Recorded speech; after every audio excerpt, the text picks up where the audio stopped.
termasuk dalam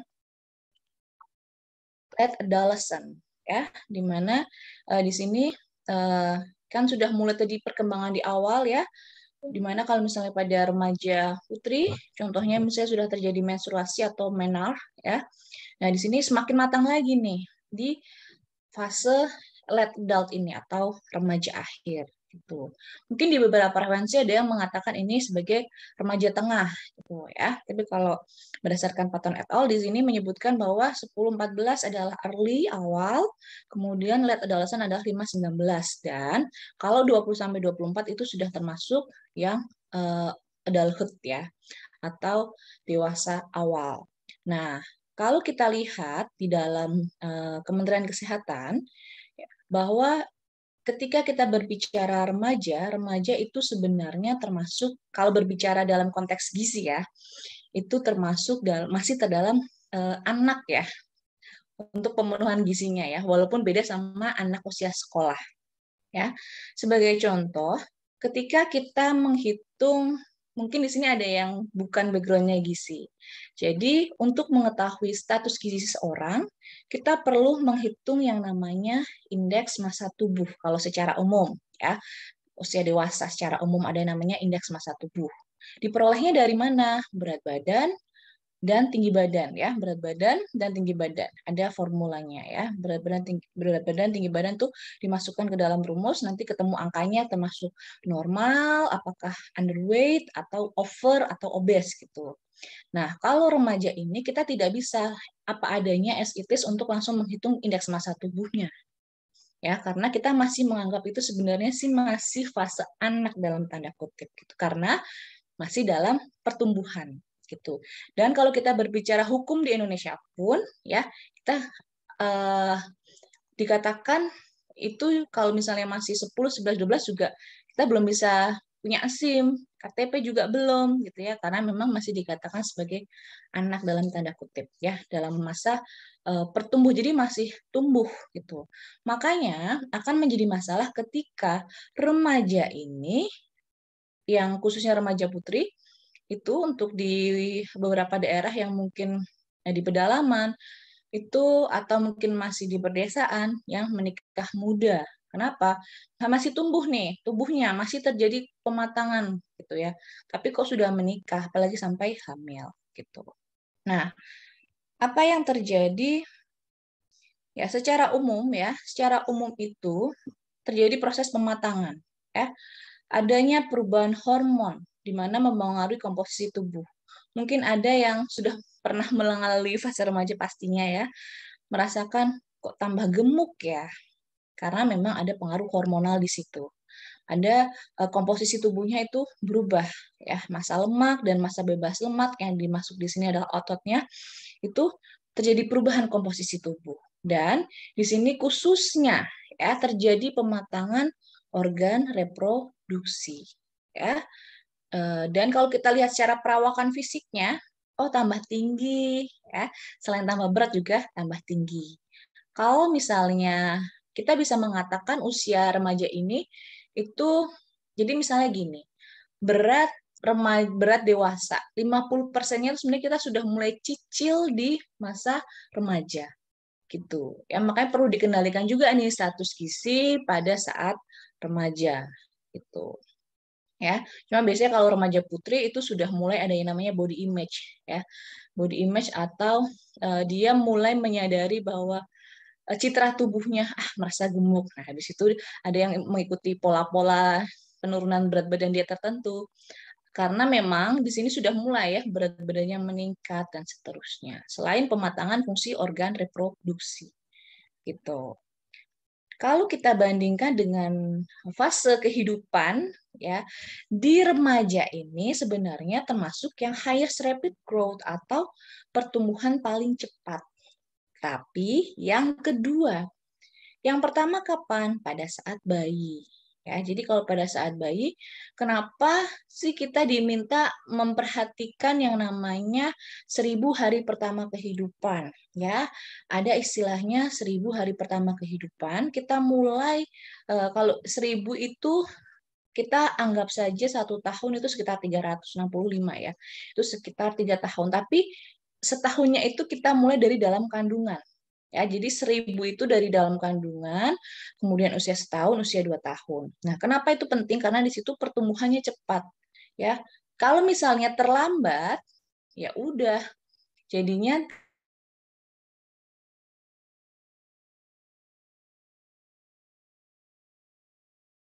tidak, otak itu 80% itu terbentuk pada sampai usia 2 tahun. Nah, kalau misalnya kita tidak bisa memaksimalkan itu 2 tahun, ya udah, jadinya volume otaknya kecil dan seterusnya.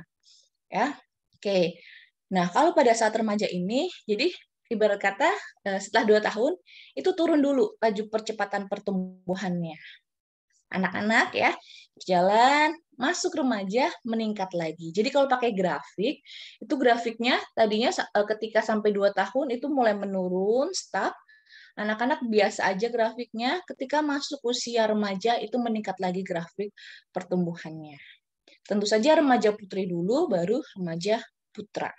Nah, pada saat terjadi misalnya menar ya atau menstruasi pertama, itu kurang lebih sekitar 1 tahun akhirnya itu akan maksimal untuk mineralisasi tulang. Mineralisasi tulang itu maksudnya gimana? Termasuk untuk pertumbuhan tulangnya tambah tinggi, ya. Tapi selain tambah tinggi juga tambah beratnya karena ada akumulasi lemak gitu, ya. Oke.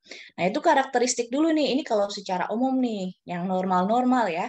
Jadi menstruasinya on time ya. Terus apa namanya?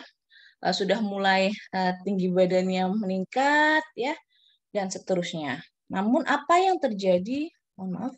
Apa yang terjadi kalau stunting? Nah, sebelum kita berbicara stunting pada remaja, saya mau mengingatkan dulu nih, kenapa sih penting banget ngomongin gizi pada remaja ya? Karena di dalam fase siklus kehidupan remaja itu juga memegang peranan penting. Nantinya seorang remaja ya itu akan menjadi seorang dewasa kan, ya. Misalnya seorang remaja putri, dia bahkan akan menjadi seorang ibu, ya. Dan di sini juga termasuk ya tadi saya sebutkan sebagai fase krusial yang kedua itu. Dan nih ini yang saya sebutkan tadi, ya, nantinya akan hamil, ya. Untuk yang laki-laki pun ya, dia akan turut serta ya, bagaimana pematangan fungsi organ reproduksi itu juga akan berpengaruh. Ya, jadi sebagai kunci, ibarat kata kita itu tidak bisa mengesampingkan siklus yang ada di daur kehidupan. Ah, usia anak-anak nggak penting, usia remaja nggak penting. Nah, apalagi di sini usia remaja yang nantinya dia akan menghadapi fase kehidupan dewasa, begitu ya. Karena nanti akan balik lagi siklusnya muter begitu aja. Nah, ini dia kalau ternyata stunting terjadi pada remaja. Sebenarnya kalau kita lihat di standar antropometri pemerintah kita yang terbaru di 2020 dan sebelumnya memang tidak ditekankan stunting pada remaja dalam artian bukannya tidak penting karena sebenarnya stunting itu kita sudah bisa mendeteksi itu di awal kehidupan ya sejak 1000 hari pertama kehidupan itu. Nah, khususnya pada anak baduta. Ya, ibarat kata kalau di baduta itu kita harus benar-benar tahu. Kalau perlu jangan pas di 2 tahunnya, bahkan sejak lahir pun dipantau karena semakin cepat kita bisa mengetahui bahwa anak itu mengalami stunting, kita bisa memperbaiki. Dan ketika selama 2 tahun itu sifatnya masih reversible atau masih bisa diperbaiki. Nah, memang beberapa negara ya, penelitian di Argentina, kalau tidak salah ya negaranya Argentina itu berhasil Argentina atau Brasil itu saya agak lupa. Berhasil memang ada nih yang udah stunting, terus diperbaiki setelah usia 2 tahun bisa, tetapi tentu saja persentasenya, possibility-nya itu lebih kecil. Ya, kalau misalnya ketahuan pas umur 8 bulan, terus langsung dikejar itu bisa cepat ya. Tapi kalau sudah 2 tahun ke atas itu akan sulit gitu ya. Kalau secara definisi ya, memang artinya pendek atau kerdil, tapi sebenarnya bukan masalahnya bukan pendek kerdilnya itu. Pendek kerdil itu udah ibarat kata apa ya? manifestasi atau akumulasi terakhir deh, mentok udah sampai kelihatan pendek atau kerdil. Karena apa? Zat gizinya secara sederhana bahasanya itu tidak bisa digunakan dengan baik di dalam tubuh. Ya, yang seharusnya tambah tinggi akhirnya nggak bisa tambah tinggi.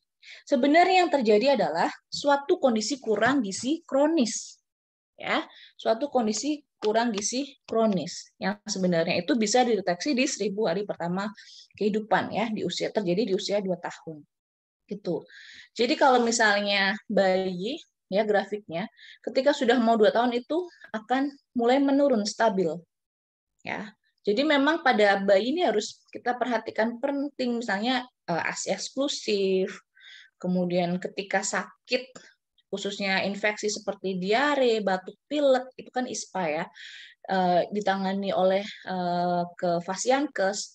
Kemudian makanan pendamping ASINya juga harus baik, harus gizi seimbang. Nah, ketika itu terjadi, ya ternyata itu tidak sembuh. Bisa terjadi akhirnya pada saat anak usia sekolah sampai ke remaja. Ya, jadi berkelanjutan nih si stuntingnya ini.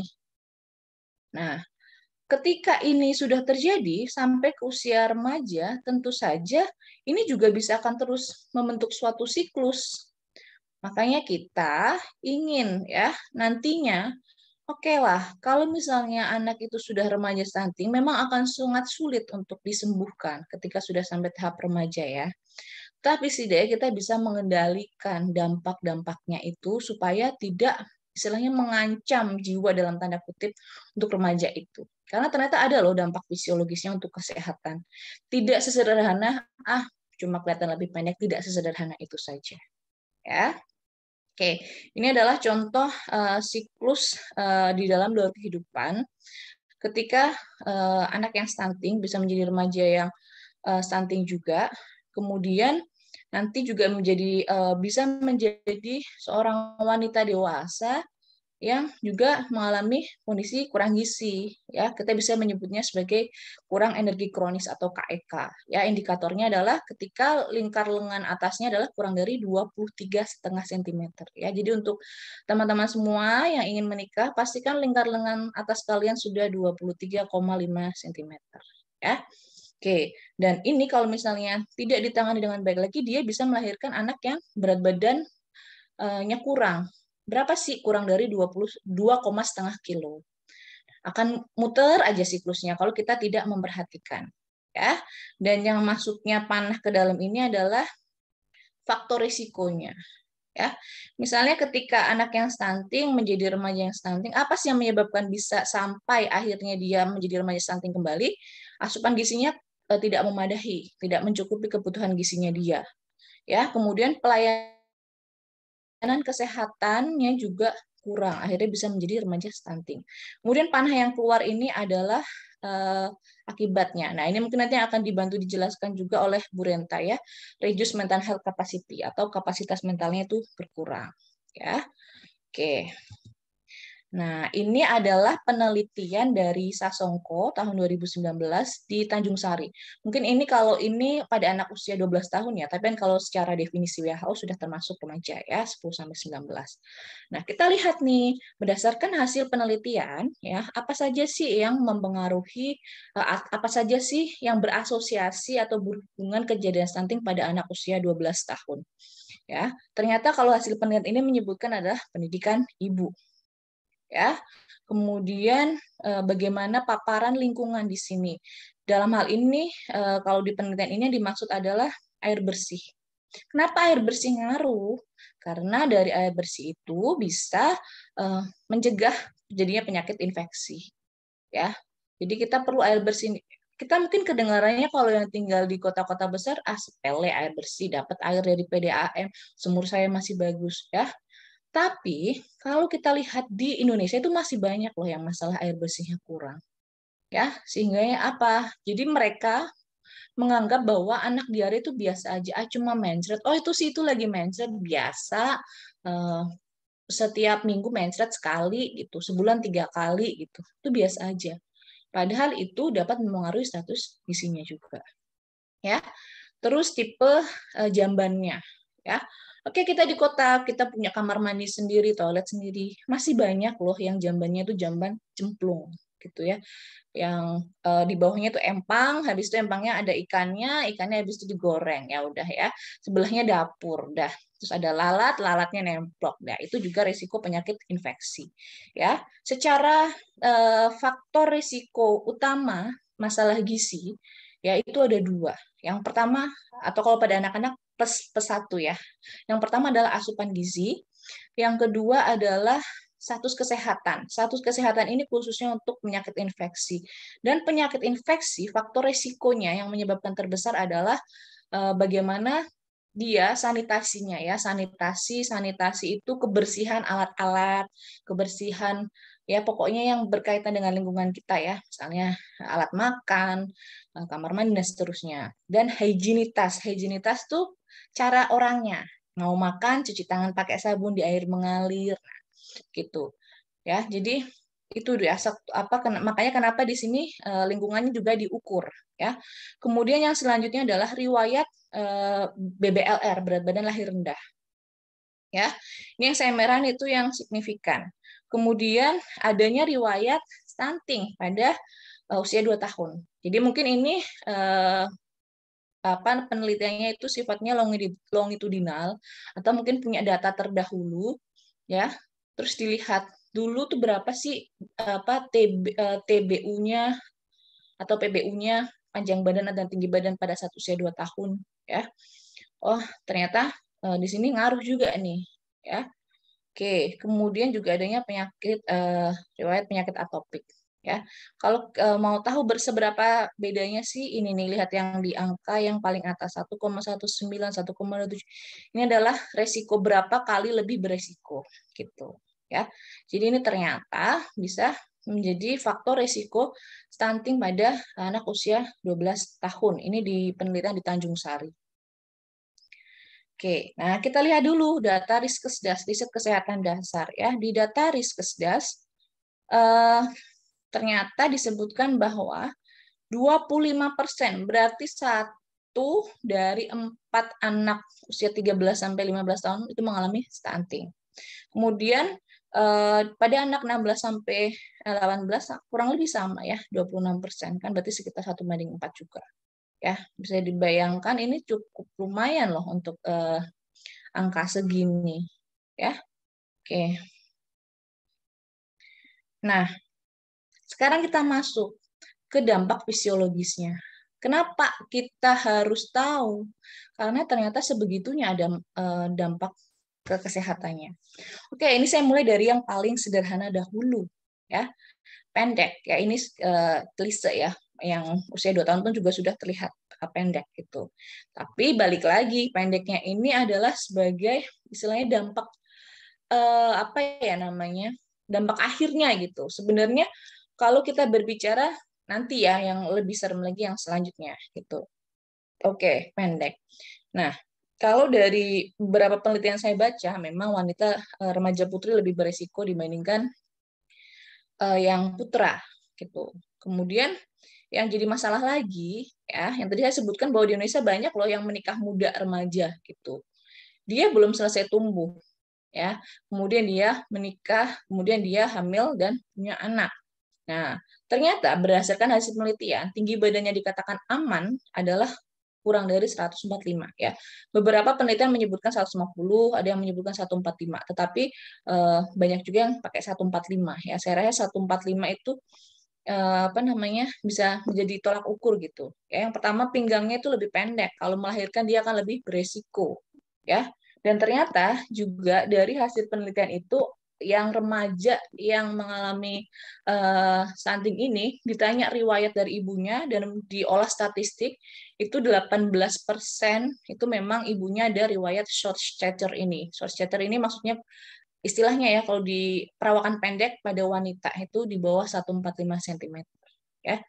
Jadi untuk teman-teman yang sudah di atas 145, oke, selamat ya, setidaknya kalian lebih tidak beresiko, tapi bukan berarti aman 100%.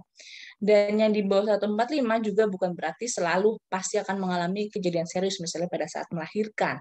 Tapi kita bisa kendalikan dengan ya pola hidup yang lebih sehat atau lebih memantau lagi pada saat kehamilan nanti. Ya, oke. Nah, kemudian yang selanjutnya adalah delay puberty. Jadi beberapa remaja, ya ini hasil penelitian disebutkan bahwa anak yang remaja ya kita menyebutnya ya, remaja yang mengalami pubertas. Misalnya nih, kalau yang tidak ada riwayat stunting itu oke lah dia sudah bisa menarche misalnya di usia 12 tahun gitu. Tetapi ternyata ya, ini statistik berbicara bahwa anak yang stunting ini ya resiko untuk terlambat pubertasnya itu ada di situ.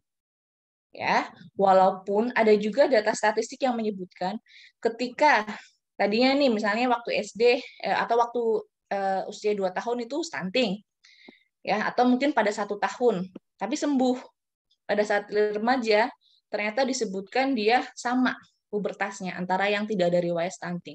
Tapi ketika sampai remaja masih stunting tidak sembuh itu stuntingnya ya. Nah, ini yang akhirnya menyebabkan keterlambatan ya. Oh ya, tadi saya miss juga ya. Untuk stunting ini kita masih sama ya untuk cut off untuk penentuannya ketika anak-anak itu ya status gizinya kita menggunakan indikator Z-score ya, menghitung Z-score apa namanya? Mungkin yang gizi sudah tahu, mungkin kalau yang non gizi bisa googling ya, ada nanti menghitung namanya Z-score. Jadi kita tahu nih dari hasil diukur tinggi badannya ya, kalau bayi panjang badannya, terus disesuaikan dengan umur kita. Nanti ada rumus perhitungannya, kalau kurang dari -2 standar deviasi itu termasuk stunting. Kurang dari -3 standar deviasi termasuk severe atau yang parah ya, gitu. Nah, pada remaja itu juga kita bisa tentukan ya, walaupun kalau berdasarkan antropometri standar antropometri yang terbaru itu kalau pada 5 sampai 18 tahun sih memang ada lagi namanya Z-score sendiri, indeks massa tubuh menurut usia gitu. Tapi kita tetap masih bisa menghitung ya dengan itu Z-score ya, TB tulisannya pakai slice ya, TB per U. Kita membacanya tinggi badan menurut usia kurang dari -2 standar deviasi. Oke, balik lagi ke sini. Dampak yang selanjutnya apa? Ya, ini mohon maaf, resiko intelijensinya lebih rendah. Ya, sederhananya dan seperti ini ya. Kalau mungkin, aduh ini repot banget Bu bahasanya ya. Intinya itu di dalam otak ya. Itu kan ada semacam kelistrikan ya. Mungkin yang ingat yang pernah zaman SD atau SMP yang itu apa namanya di kuliah biologi ya. Jadi kayak ada akar-akar tumbuhannya ya. Nah, kalau yang baik itu banyak tuh akar-akarnya saling terhubung ya, sinaps ya. Tapi kalau yang stunting itu banyak errornya, pendek-pendek ya. Kemudian akhirnya apa? Ibarat kata kan sebenarnya si akar-akar dalam otak kita itu kan membantu ya. Misalnya mau ambil minum, itu ada sinyal masuk, saling menghubungkan dalam otak kita. Nah, ibarat kata tuh lebih lemot gitulah kasarannya ya. Resikonya lebih ke situ ya. Namun memang kita bisa kok apa namanya anak stunting punya intelijensi yang sama, tapi effortnya lebih, butuh stimulasi lebih. Makanya di dalam penanganan stunting pada usia dini itu juga ada perlunya stimulasi ya. Apalagi dari pas kecil nggak distimulasi telat banget gitu. Nah, stimulasi itu termasuk belajar ya. Mungkin kalau anak yang mau ujian nih, anak SMP mau ujian akhir sekolah, temennya mungkin belajar sekali 2 kali paham. Mungkin pada anak yang dengar riwayat stunting, dia harus 3 kali, 4 kali, 5 kali sampai punya dapat nilai yang sama. Sederhananya seperti itu. Ya, karena otaknya itu tidak maksimal. Ya, bahkan yang saya sebutkan 80%-nya itu kan terjadi di usia 2 tahun. Dia udah telat, ya. Itu ibarat kata maksimal 5 kilo. Dia mentok di 3 kilo nih karena stunting misalnya. Kalau kita pakai angka matematika gitu, volume otaknya misalnya gitu ya contohnya, itu contoh saja. Ya, dan beberapa penelitian sudah menyebutkan hasil tes anak yang dengan stunting sama yang stunting itu berbeda secara statistik. Gitu. Oke, kemudian apalagi? Yang selanjutnya adalah obesitas. Sederhananya saja, teman-teman semua, kita lihat, dia kan tidak bisa tinggi maksimal. Jadi itu ibarat kata kayak bantet gitu. Ya, lebih resiko ke situ. Kenapa? Karena terjadi gangguan proses oksidasi lemak. Nggak maksimal. Lemaknya harusnya dipecah, ya, dibongkar, itu tidak bisa terbongkar dengan baik. Udah gitu dianya pola makannya tidak benar, ya. Dietnya atau pola makannya itu tinggi lemak, misalnya seperti goreng-gorengan, sekarang banyak junk food, fast food, ya. Ditambah ternyata kalau dilihat, ya, hasil penelitian lagi-lagi ini menyebutkan bahwa jadi kalau di dalam ilmu gizi, kita pengen tahu nih berapa sih kebutuhan gizi kita dalam satu hari, itu kita bisa menghitung ya. Nah, cuma kalau mau itu kan untuk estimasi. Ternyata kalau dilihat pakai hasil penelitian itu, ya, jadi gini, gimana ya saya jelasnya ya. Jadi ada yang disebut kebutuhan gizi sehari. Nah, kebutuhan gizi sehari itu ibarat kata kan energi yang masuk sama dengan energi yang keluar. Nah, jadi kita boleh dong menyatakan bahwa berapa sih yang kita butuhkan itu kita lihat dari yang keluar. Nah, ternyata kalau yang anak remaja yang stunting ini yang keluar, ya, total energi expenditure-nya itu lebih rendah. Jadi misalnya kalau pada anak seumurannya itu dia kebutuhan gizinya 1.500 kilokalori. Pada yang stunting menurun jadi 1.200. Tapi dia mungkin pola makannya sama dengan si temennya itu. Jadi kan resikonya apa? Yang masuk lebih banyak daripada yang keluar. Itu kan. Kalau kita mau punya status gizi yang baik, ya, itu makanya kenapa nih kita bisa gemuk. Energi yang masuk lebih banyak yang keluar. Nah, jadi kurang lebih seperti itu pada anak yang stunting. Sebenarnya dia sudah terjadi penurunan kebutuhan energi, kebutuhan gizi dalam tubuhnya. Gitu. Ya. Dan dia juga di dalam tubuhnya itu metabolismenya sudah terganggu. Tuh. Nah, ini nih mekanisme-mekanisme ini yang akhirnya menyebabkan apa? Akumulasi lemak di dalam tubuhnya atau yang disebut sebagai obesitas. Nah, obesitas itu juga beresiko ya. Dia menjadi remaja, dewasanya masih obes nih, ya. Jadi resiko penyakit tidak menular ya seperti diabetes, stroke dan seterusnya. Nah, ini yang menarik juga ya. Jangan dikira yang tensinya tinggi itu cuma yang udah nenek-nenek, kakek-kakek. Ternyata ya, pada remaja yang mengalami stunting itu bisa terjadi elevasi blood pressure-nya, ya, tekanan darahnya. Kenapa? Karena ini ya aktivasi dari sistem renin-angiotensin, adanya gangguan struktur pembuluh darah, ya, peningkatan aktivitas saraf simpatik, ya, sampai akhirnya di sini ya poin yang keenam, peningkatan konsentrasi plasma glukokortikoid. Intinya sih kesimpulannya, pokoknya remaja yang stunting ini beresiko untuk tekanan darahnya meningkat, ya. Dan dibandingkan juga sudah ada studi yang menyebutkan tentang tekanan darah pada remaja itu meningkat pada bermakna ya pada yang kelompok yang stunting sama yang tidak stunting itu pada remaja. Bayangin ya, remaja aja sudah adanya peningkatan. Bagaimana nanti pada saat sudah dewasa? Belum lagi kalau dia ternyata juga obes, ya. Makanya serem sekali sih kalau kita lihat yang remaja yang stunting tapi tidak dikendalikan. Tuh. Nah, ini dia yang juga serem, yaitu diabetes. Ya, jangan dikira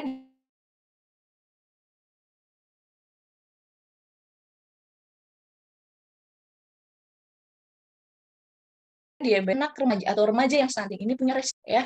Jadi kalau dilihat ya ada indikator namanya indikator fungsi sel beta pankreasnya itu lebih rendah nih pada remaja yang lebih tinggi ya. Maksudnya pada remaja yang si stunting ini nilainya itu lebih rendah sehingga lebih berisiko. Yang lebih rendah tuh yang non stuntingnya maksud saya gitu. Dan ini bisa juga terjadi kondisi lainnya adalah adanya penurunan apa? Sekresi insulin. Padahal kita tahu insulin itu kan juga kita perlukan untuk mengontrol kadar gula darah kita, ya. Atau kondisi lainnya ada peningkatan, terjadi resistensi insulin. Nah, itu padahal pada remaja, ya. Tujuannya tubuh kita siapa? Mencegah yang namanya hipoglikemia. Jadi tubuh kita itu kalau kadar gula darahnya rendah, tubuh kita tuh ini nih rendah nih, tolong dong dikasih. Nah, apa namanya, meningkatkan si kortisol. Tapi makin lama itu malah bisa menjadi resistensi insulin dan bisa menjadi risiko penyakit diabetes. Ya, itu ya. Jadi dari kejadian stunting ini bisa sampai menurunkan fungsi sel beta pankreas itu sampai segitunya hanya karena mungkin dulu punya riwayat stunting yang akhirnya tidak dikendalikan. Bayangin, makanya penting banget nih kita bicara 1000 hari pertama kehidupan, ya. Kalau menurut saya kita investasi dulu deh di usia 2 tahun pertama kehidupan, sejak dari hamil, kemudian usia 1 tahun, 2 tahun, ya. Ini bisa jadi tabungan sampai remaja. Karena kalau sudah terjadi, memang benar loh, itu sifatnya hanya sekian persen untuk mengembalikan reversibelnya. Selebihnya di atas 2 tahun adalah irreversible. Gitu. Ya. Oke.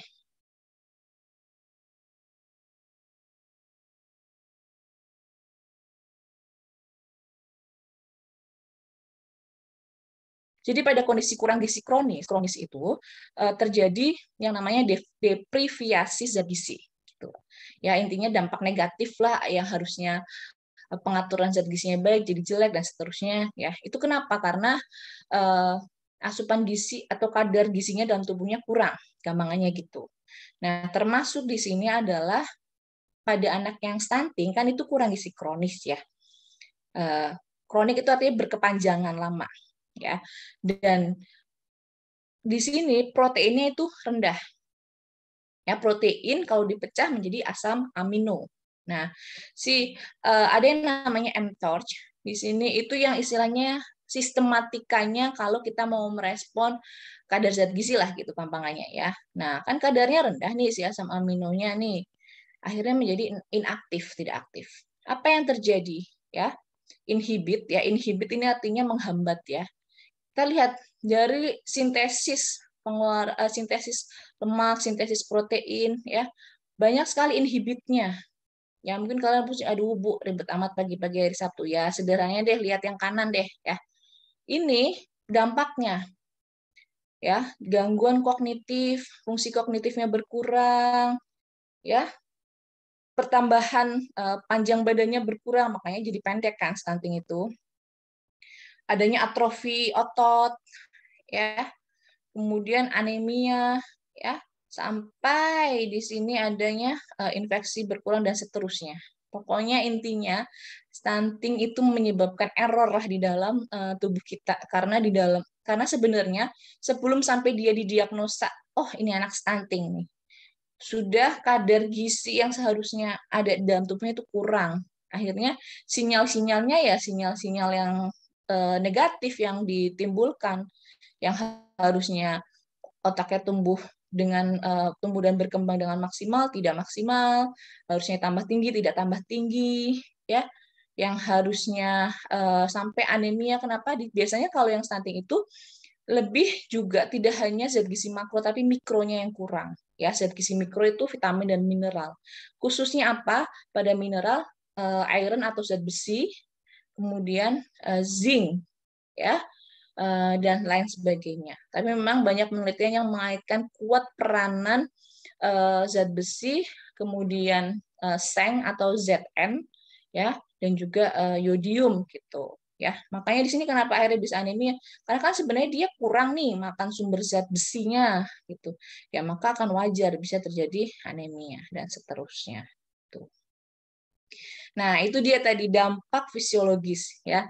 Jadi mulai dari perawakan pendek, kemudian juga resiko, dia istilahnya risiko intelijensinya lebih kurang, kemudian diabetes, hipertensi, ya dan seterusnya. Nah, Bu, kalau sudah kejadian seperti itu, Apa ya pasti? Tentu saja tidak, itu kan namanya resiko. Tapi pasti lebih meningkat daripada yang tidak. Nah, kita bisa mengendalikan, ya setidaknya nggak sampai kejadian. Nah, berarti apa yang harus kita upayakan, ya? Jangan sampai itu beneran kejadian obesitas, ya kan? Nah, gimana caranya jangan sampai kejadian obesitas? Di sini kita masuk ke pedoman gizi seimbang, ya. Kita pastikan bahwa tidak banyak mengkonsumsi makanan manis dan berlemak, ya, juga tidak istilahnya in-nya lebih banyak daripada out-nya itu. Nah, itu cara gimana mengatur pola makan, membatasi konsumsi gula, garam dan minyak, ya. Kita bisa menyebutnya 415 di sini, ya. GGL 415, ya. Oke, ini maksimalnya dalam sehari. Tapi hati-hati, saya nggak minum teh, tapi saya makan cake. Cake-nya terbuat dari gula, sama aja, ya. Oke, kemudian gimana lagi caranya? Di sini konsumsi sayur dan buah. Biar nggak obesitas juga, karena serat itu membantu mengikat lemak. Ya, vitamin dan mineral yang ada di sayur dan buah juga menyediakan sayur dan buah menyediakan vitamin dan mineral, ya, juga kayak akan antioksidan, ya, itu juga bisa membantu mencegah penyakit, infeksi misalnya, ya. Terus habis itu biar nggak anemia gimana? Makanan-makanan sumber protein, ya. Terus kenapa harus cuci tangan pakai sabun dan air bersih, ya? Jangan sampai itu terjadi infeksi, karena biasanya, ya, infeksi dan kondisi kurang gizi itu sangat berkaitan.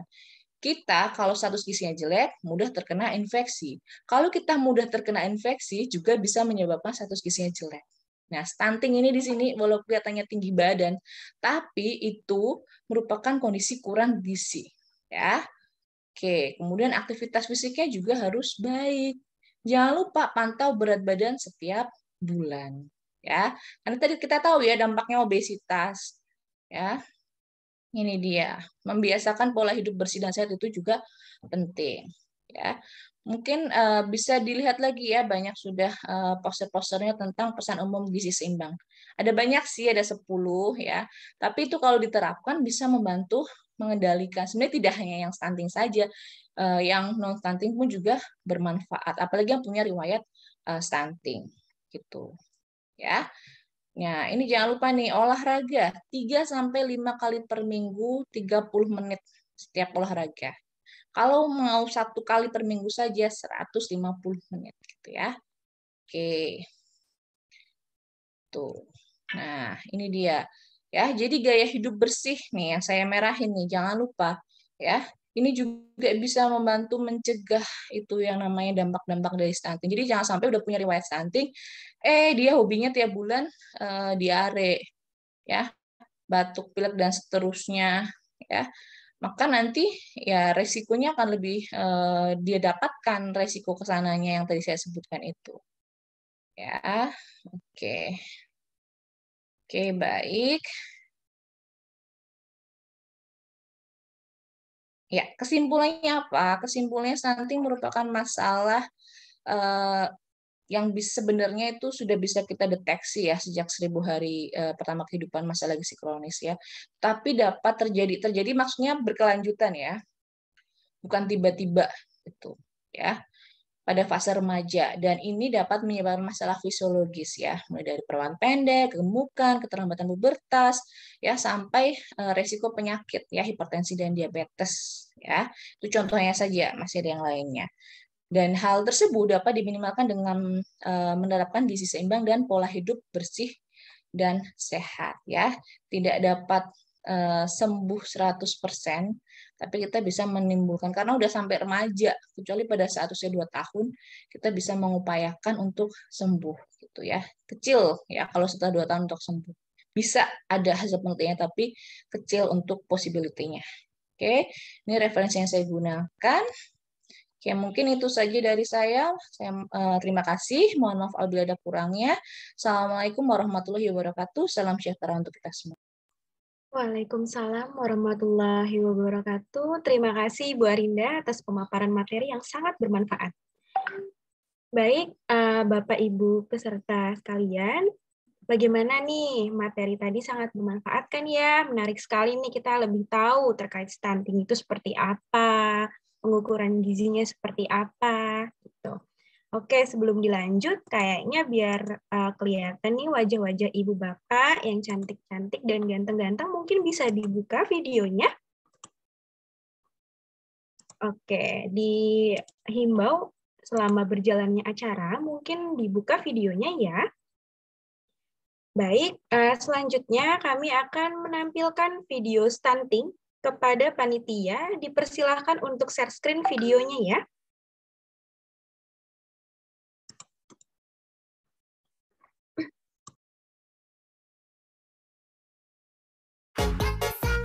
Makasih ya, Mel. Upload. Ih, ganggu banget deh. Iklan apaan sih? Mel, ini tuh iklan stunting. Stunting? Apaan tuh?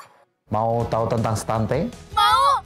Stunting itu adalah kondisi di mana tidak mampu mencapai pertumbuhan dan perkembangan yang optimal. Setelah lahir jangan lupa ASI eksklusif, menyusui 6 bulan, itu penting sekali. Dilanjutkan dengan makanan tambahan yang dengan prinsip gizi seimbang. Air bersih harus ada, sanitasi harus bagus, kemudian imunisasi. Karena tanpa imunisasi, anak kita akan sakit-sakitan. Kalian siap cegah stunting? Siap! Ayo generasi milenial, jangan cuma rebahan sambil mikirin mantan aja. Karena masa depan Indonesia ada di tangan kita. Jaga stunting, itu penting.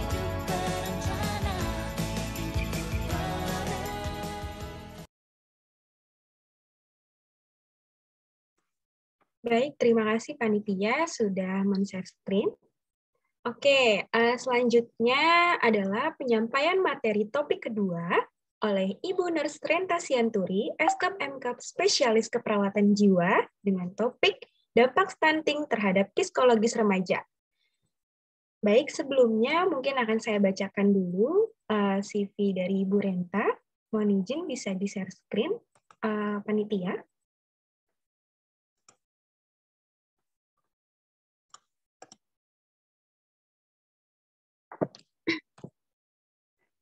Baik, terima kasih.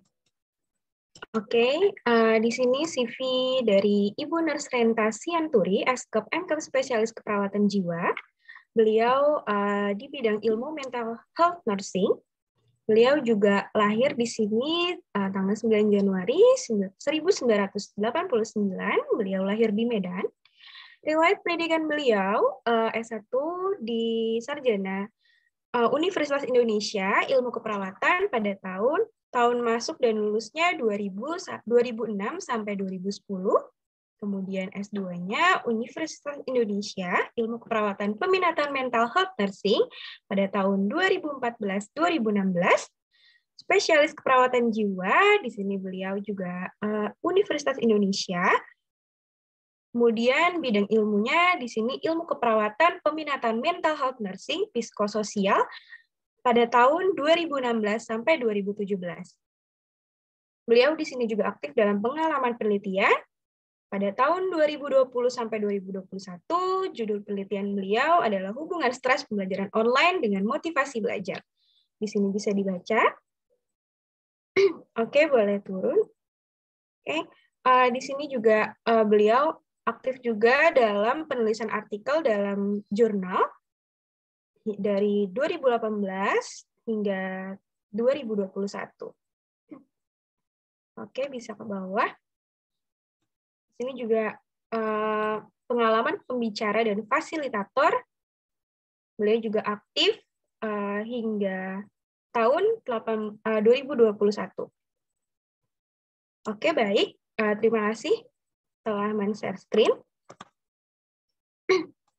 Oke. Baik, selanjutnya langsung saja untuk meminimalisir waktu kepada Ibu Nurse Renta Sianturi, Eskap MKAP Spesialis Keperawatan Jiwa. Waktu dan tempat kami persilahkan. Baik, terima kasih untuk moderator Mbak Prita Lestari yang luar biasa memimpin kegiatan kita pada hari ini.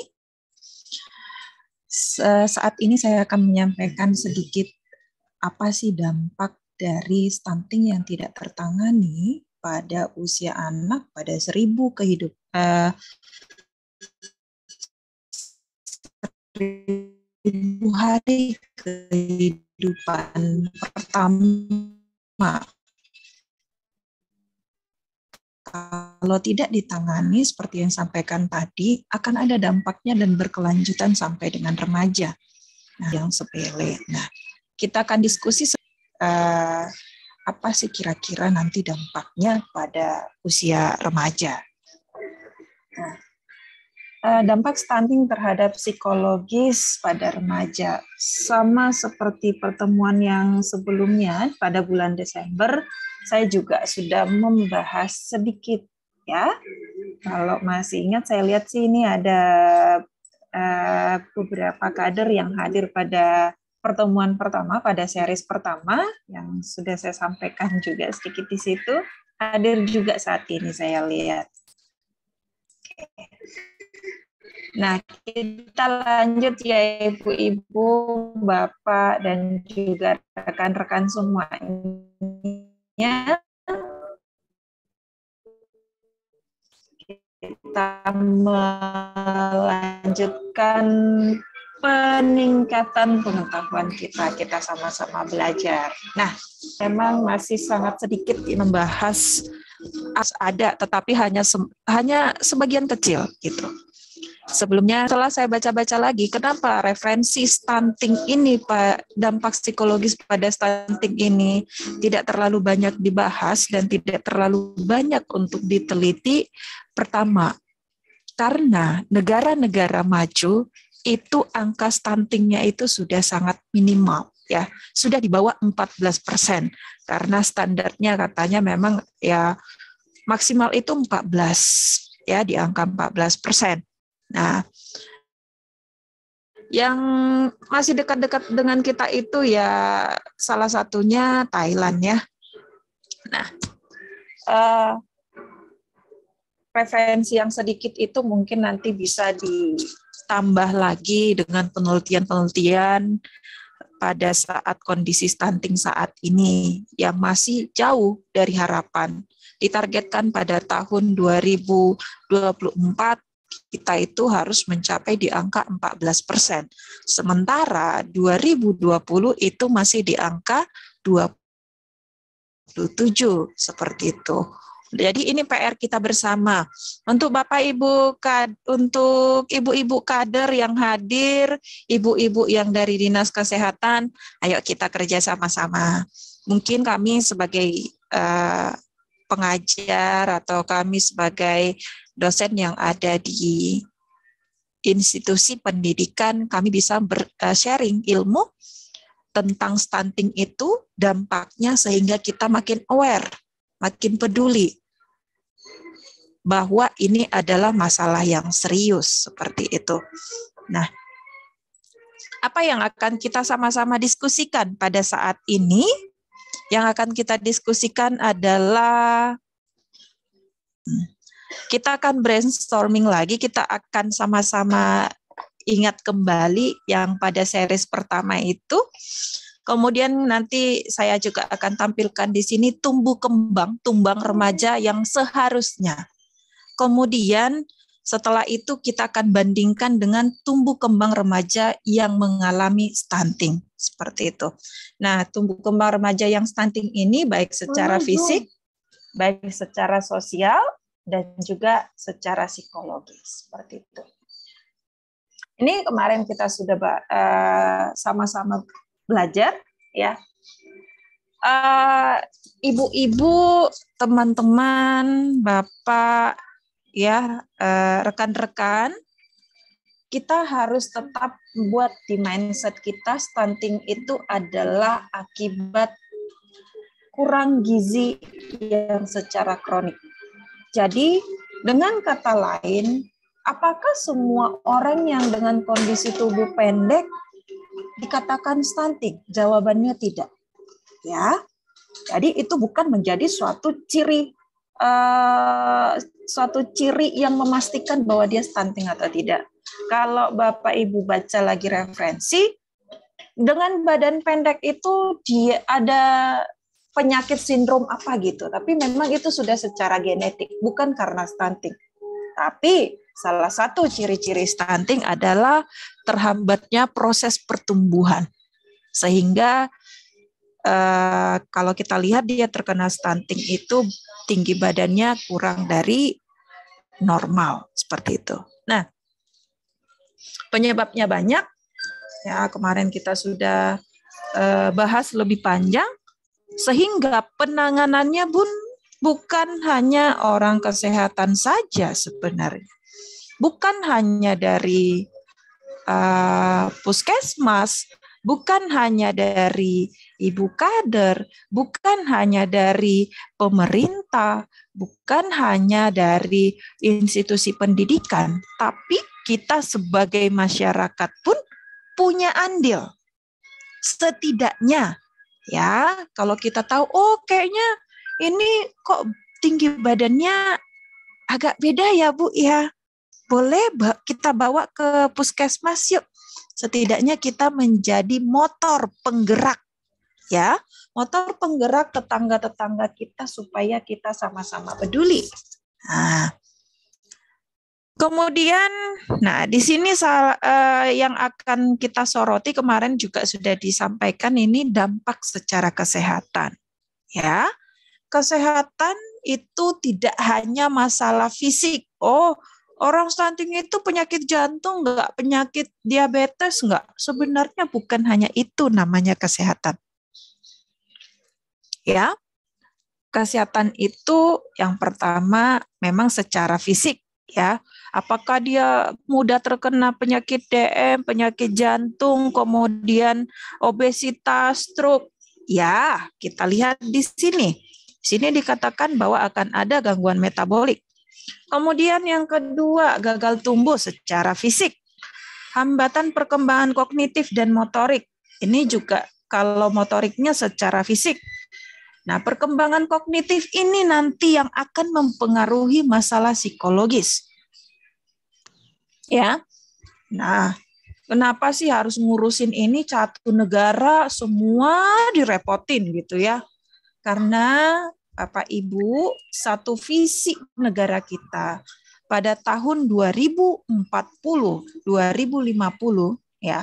Kalau Bapak Ibu nonton Sri Mulyani menyampaikan target 2040 negara kita harus menjadi negara maju. Ya. Nah, gimana caranya?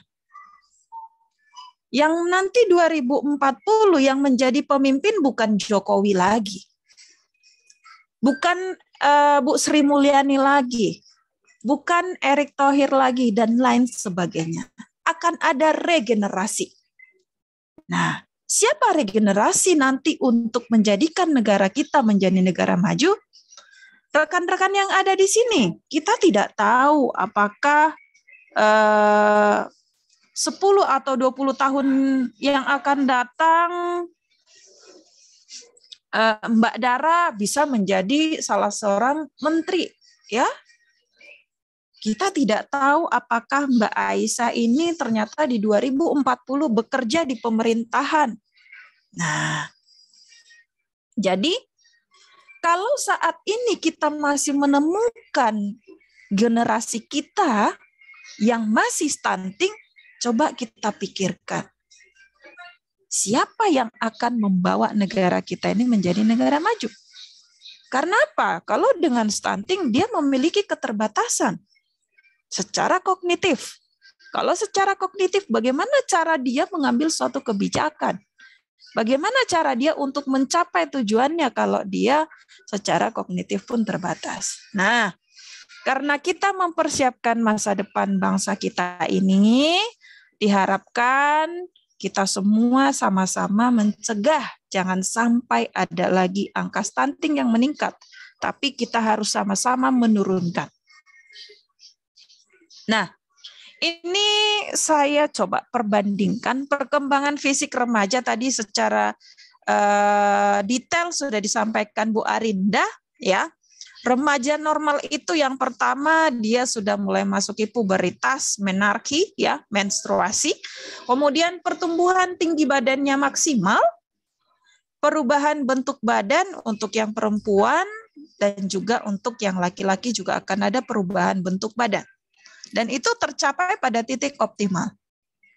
Nah, pada stunting apa yang terjadi? Yang pertama, pubertasnya terlambat, ya.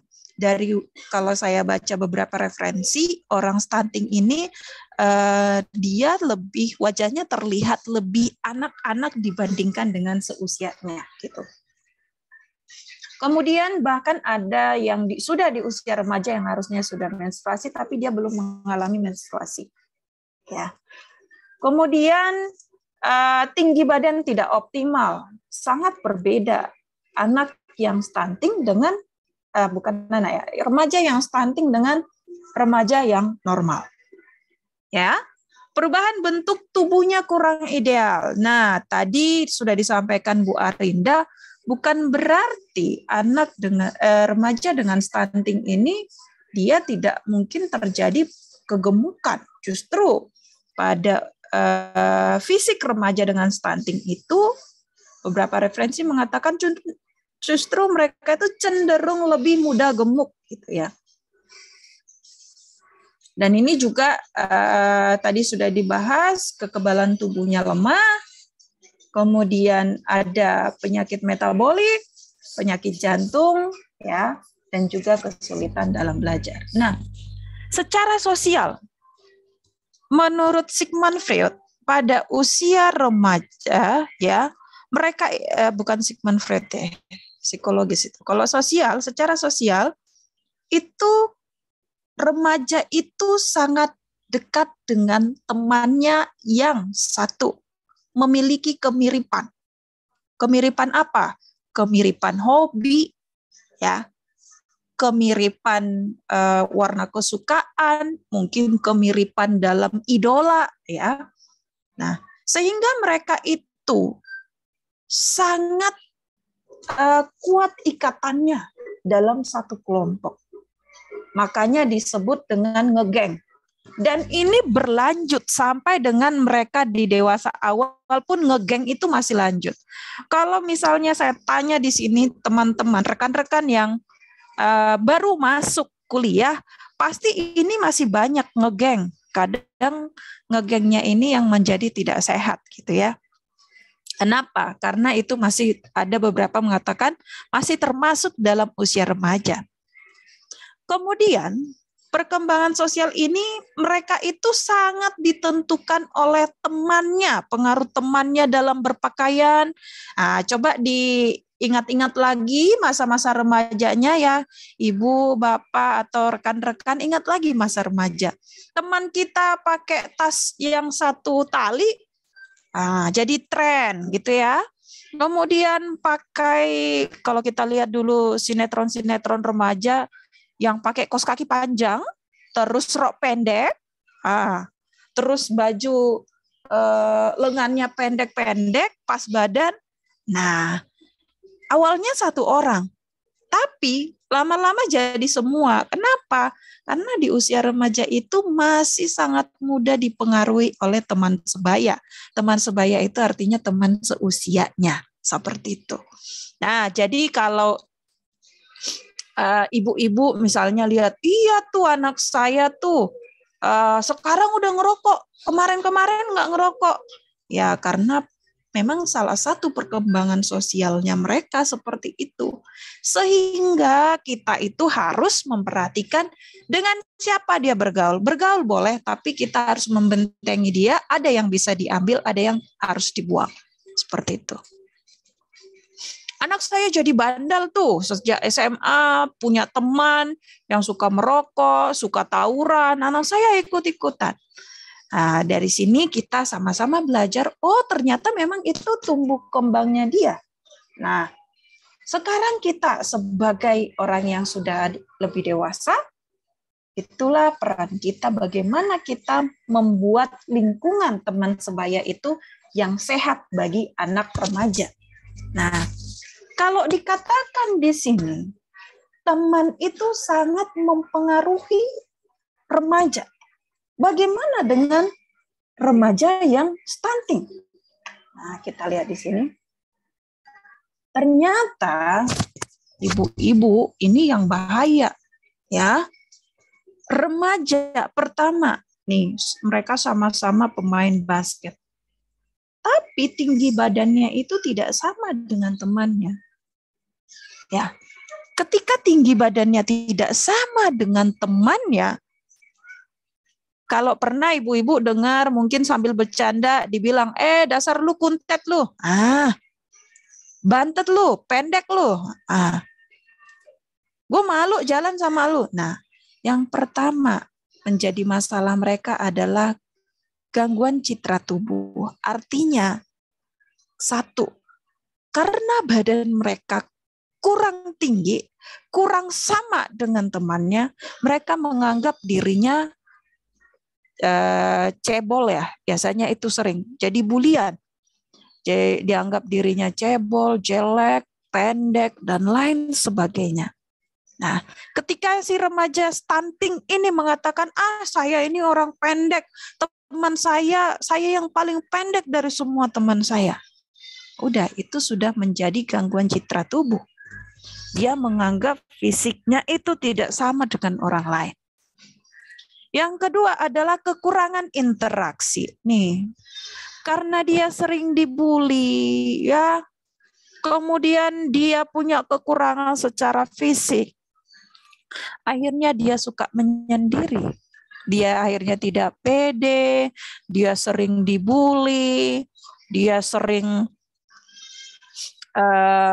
diejek-ejek, tidak dilibatkan karena dianggap aneh sama teman-temannya. Akhirnya dia tidak berinteraksi. Nah, Bapak, Ibu, dan rekan-rekan sekalian, ini bahaya. Ya. Kalau Ibu dengar apa yang dikatakan Dr. Tirta, Ibu ini banyak kali ya. Dr. Tirta itu bilang, dia pernah praktek di rumah sakit jiwa. Dan dia ketemu seorang remaja putri masuk ke rumah sakit jiwa. Itu tidak mau pakai baju, tidak mau kenal dengan orang, tidak mau bertemu dengan orang.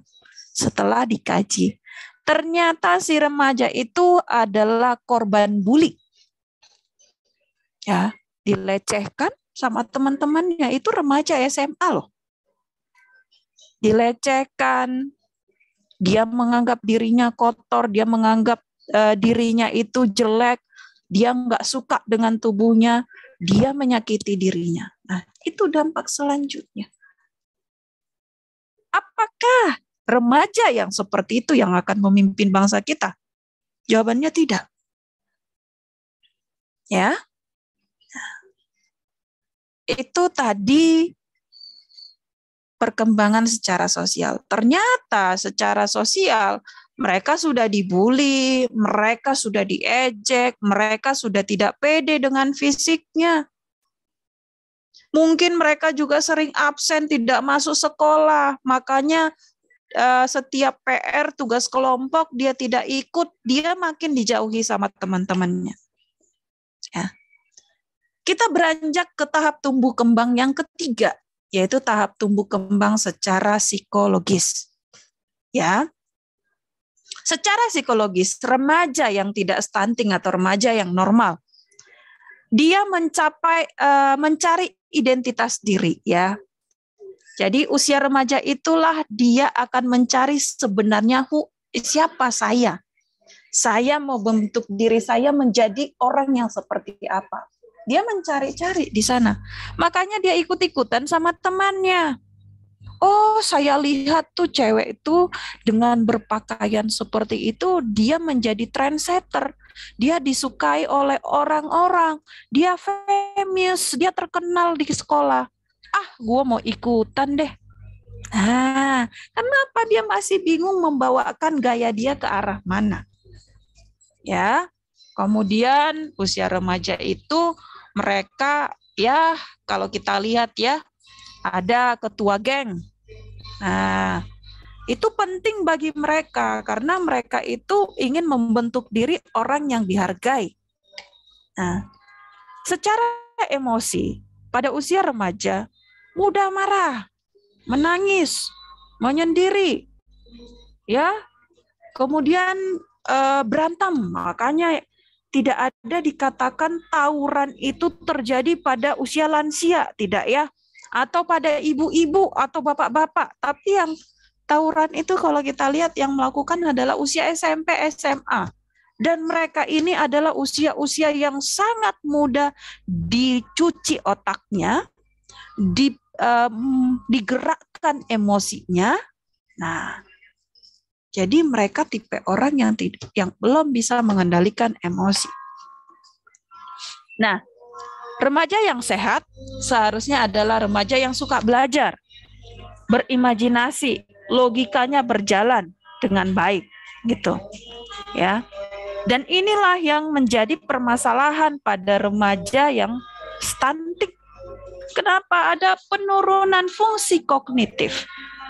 Kognitif itu adalah cara berpikir, ya, kemampuan intelektual, kemampuan imajinasi, kemampuan logika. Nah, itu adalah fungsi dari kognitif. Nah, ini harusnya tercapai secara optimal, ya.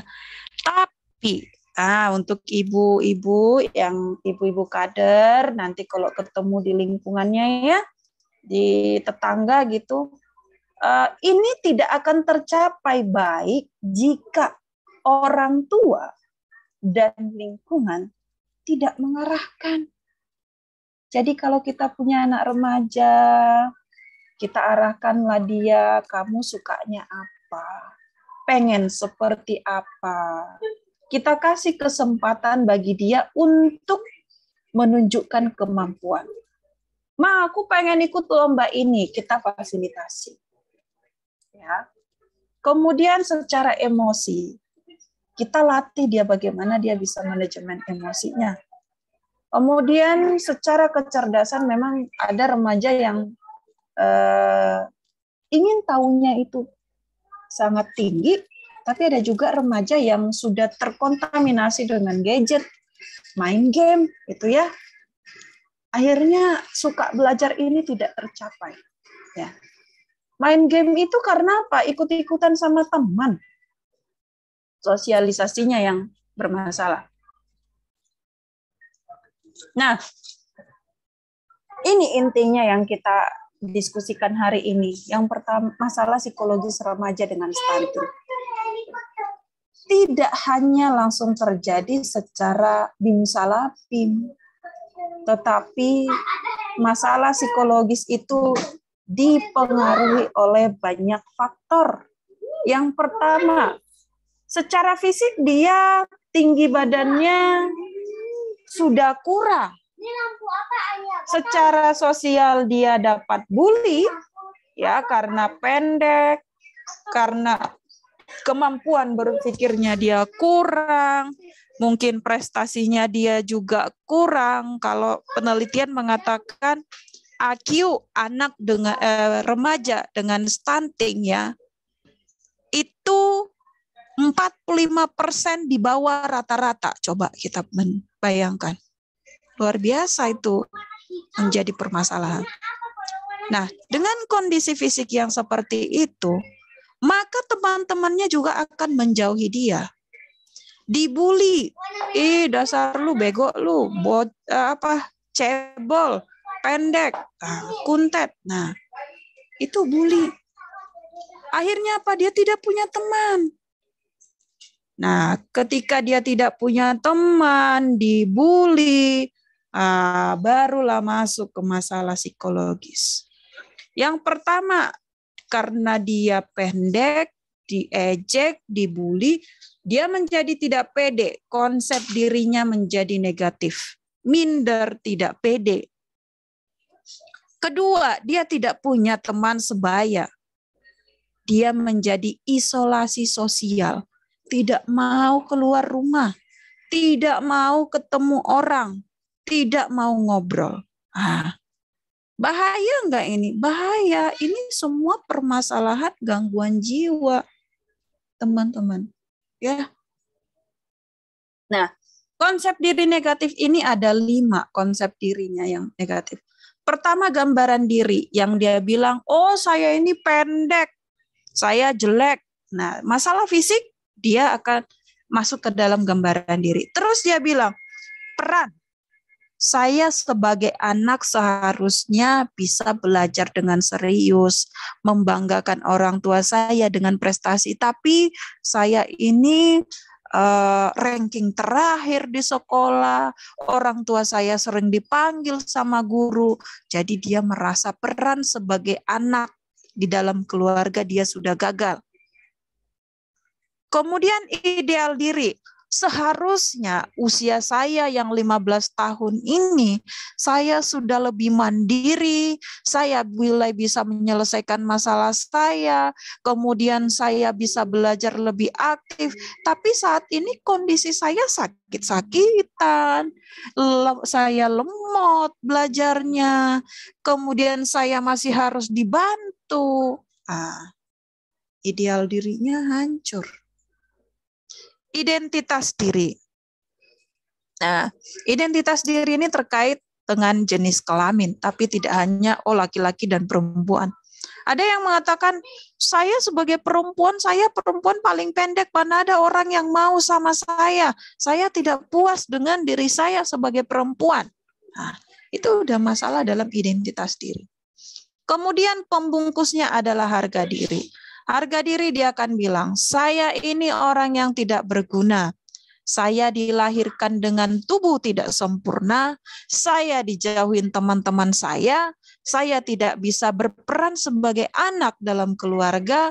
Saya juga orang yang tidak ada gunanya. Tidak bisa ngapa-ngapain, tidak ada gunanya. Itu sudah masalah dalam harga diri. Jadi semua ini bermasalah pada remaja yang stunting. Nah, kita lihat lebih lanjut. Kalau remaja itu sudah konsep dirinya negatif, apa yang selanjutnya terjadi? Nggak usah nunggu lama Bapak Ibu. 2 tahun berikutnya bisa dia mengalami depresi. Dari depresinya, berikutnya 2-3 tahun lagi dia bisa mengalami bunuh diri. Ya, jadi nggak heran kalau kita lihat banyak remaja yang mengalami bunuh diri. Ya. Bagaimana cara penanganannya? Nah, untuk ibu-ibu yang ada di masyarakat, ibu-ibu kader yang terhormat, kita bisa nyatakan sama dia, jadilah dirimu sendiri. Setidaknya kamu dilahirkan pasti punya kelebihan. Ya, setiap manusia terlahir ada gunanya. Sejelek-jeleknya, sehina-hinanya manusia kalau sudah terlahir ada manfaatnya. Itu yang harus kita tanamkan dalam diri dia. Coba kamu melihat apa kelebihan di dalam dirimu. Kemudian hindari pikiran dan tindakan negatif. Artinya kita mengajarkan dia untuk mencari, memikirkan hal yang positif di dalam dirinya. Jangan mengingat-ingat perkataan teman-temannya. Kalau ada teman-temannya yang ngejek, belajar memaafkan dan melupakan. Kemudian belajar empati kepada orang. Kalau saya tidak sanggup lagi, gitu, baru kita temui psikoterapi. Ya, kita redakan stres, alihkan perhatian, tersenyum, ya. Kemudian melakukan hal-hal yang baru yang belum pernah dilakukan sebelumnya, ya. Keberhasilan seseorang itu, Bapak Ibu, tidak harus dia duduk di bangku sekolah, ya.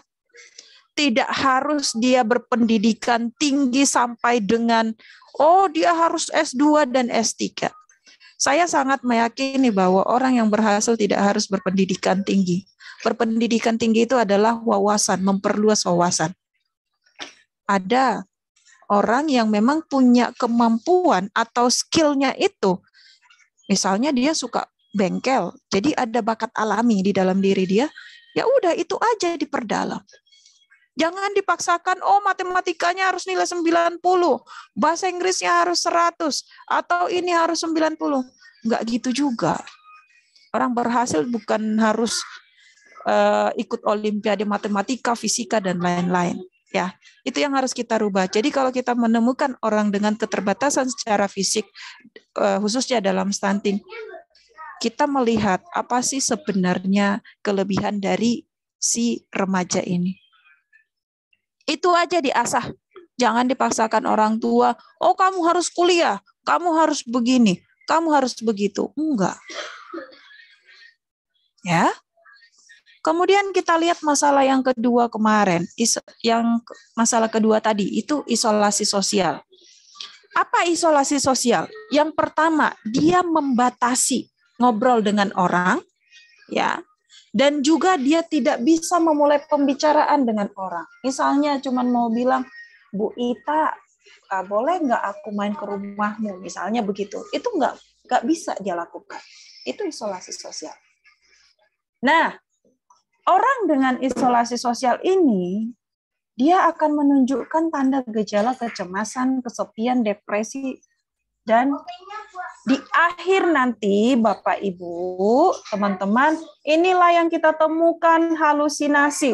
Saya banyak kok menemukan di Bekasi ini waktu sebelum pandemi ya, waktu praktek ke masyarakat itu, saya banyak sekali menemukan ternyata di antara masyarakat banyak warga yang mengalami gangguan jiwa. Ya, gangguan jiwanya apa? Ngobrol sendiri, tidak mau ngomong, kurung diri, marah-marah. Nah, di akhir dari isolasi sosial ini, dia akan berhalusinasi. Kenapa? Karena manusia itu makhluk sosial, harus punya teman ngobrol. Ketika dia tidak punya teman, dia akan buat teman hayalan. Lama-lama teman hayalan ini dia anggap akan menjadi suatu teman yang nyata. Setelah itu, dia menganggap teman yang nyata, akhirnya dia ajak ngobrol terus. Itulah yang dikatakan halusinasi. Nah, ya, ini dampak isolasi sosialnya akan masuk di halusinasi. Halusinasi ini kalau secara medis dimasukkan ke dalam diagnosa skizofrenia. Ya, kalau ibu-ibu kader mungkin pernah pelatihan skizofrenia. Nah, salah satu gejalanya adalah halusinasi. Kalau enggak perilaku kekerasan. Kalau ya, itu dampak dari isolasi sosial selanjutnya. Jadi berbahaya dong. Ya berbahaya. Kalau sampai dia mengalami stunting tidak tertangani dalam 1000 hari kehidupan, berlanjut sampai dengan remaja, maka masa depan bangsa Indonesia adalah remaja-remaja atau generasi-generasi yang gangguan jiwa. Gangguan jiwa itu berarti tidak akan produktif, itu yang pertama.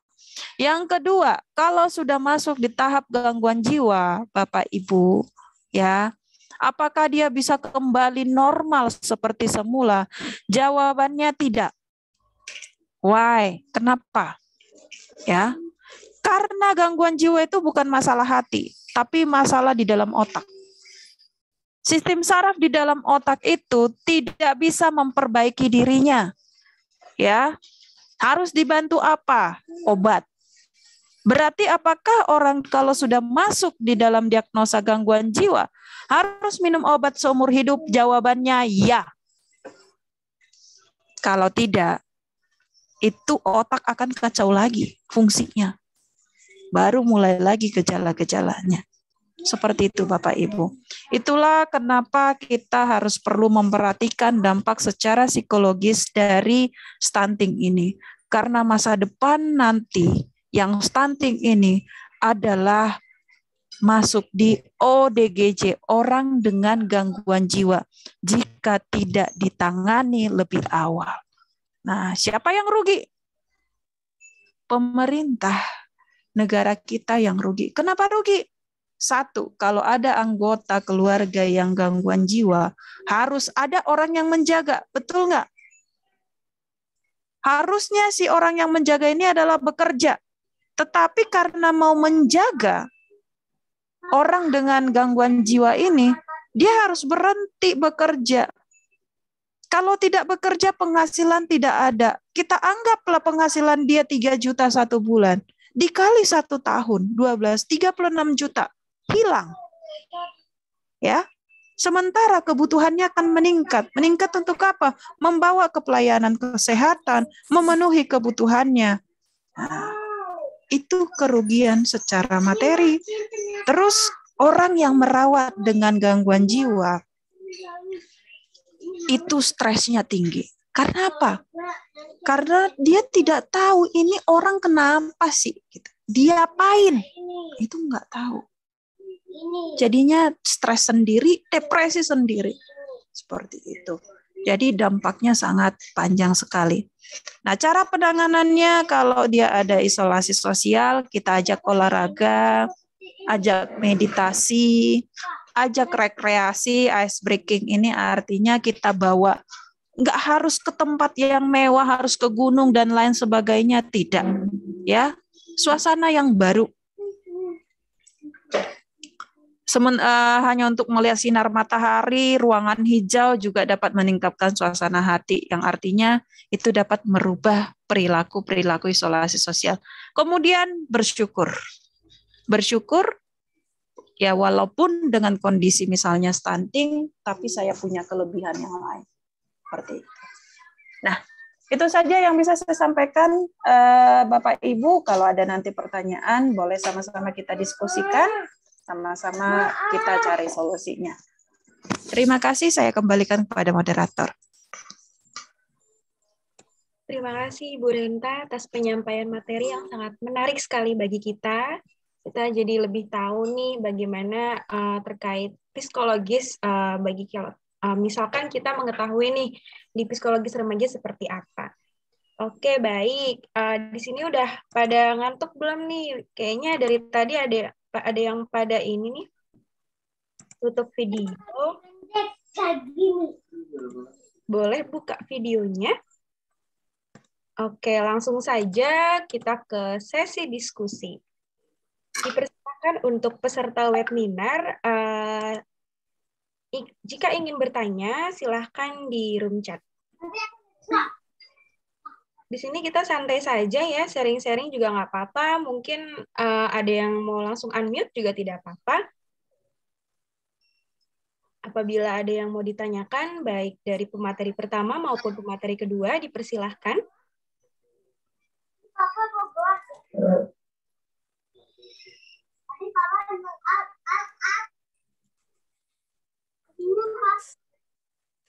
Ayo Bapak Ibu peserta, rekan-rekan sekalian, ada hadiahnya loh nanti di akhir kalau ada penanya terbaik dan poin yang paling tinggi. Wah, di sini sudah ada yang bertanya. Dari Diana Puspita. Izin bertanya kepada Ibu Arinda. Ibu mengatakan dampak fisiologis stunting sebagai masalah gizi kronis, apakah kurangnya asupan makanan, gizi, dan infeksi berulang dalam jangka waktu tertentu dikatakan masalah gizi kronis, Bu? Terima kasih. Mohon izin, Ibu Arinda. Ya, baik. Bisa langsung dijawab ya? Oke, terima kasih pertanyaannya dari siapa tadi namanya nih? Diana ya, dari S1 Keperawatan. Terkait dengan yang ditanyakan di sini, apakah ketika seseorang kurang asupan makanan bergizi dan infeksi berulang dalam jangka waktu tertentu dikatakan masalah gizi kronis. Oke, baik. Jadi sebelumnya kita pahami dulu nih, kenapa sampai stunting itu dikatakan sebagai masalah gizi kronis. Tuh. Ya, kalau di dalam ilmu kesehatan kita bisa menentukan berdasarkan onset waktu. Kalau misalnya baru terjadi atau waktunya singkat, kita bisa menyebutnya akut ya. Kemudian kalau lama itu sebagai kronis gitu. Nah, masalah gizi kalau kita lihat pada anak dan remaja itu ada beberapa. Ya, indikatornya mungkin sedikit saya jelaskan supaya teman-teman jadi tahu nih. Ada berdasarkan berat badan menurut usia, ada berdasarkan panjang badan atau tinggi badan menurut usia, ada berdasarkan berat badan menurut tinggi badan atau panjang badan, banyak ya. Ada juga indeks massa tubuh menurut usia. Nah, kalau yang stunting ini termasuk yang kronis. Ya, kalau misalnya kita lihat, kenapa yang kronis? Kalau kalian, teman-teman di sini, Bapak Ibu sekalian melihat, berat badan menurut usia, itu kan berat badan sifatnya lebih mudah berubah. Coba deh, yang mungkin punya sudah punya anak atau mungkin yang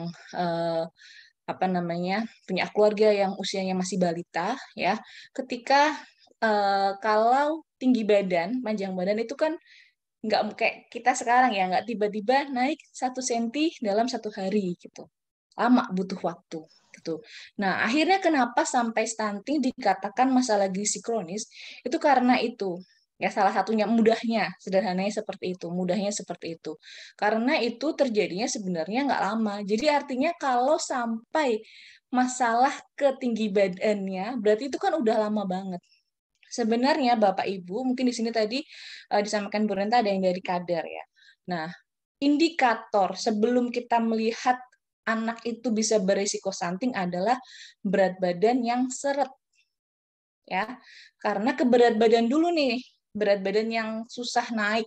Kalau misalnya anak baduta, itu harus terjadi kenaikan berat badan setiap bulannya.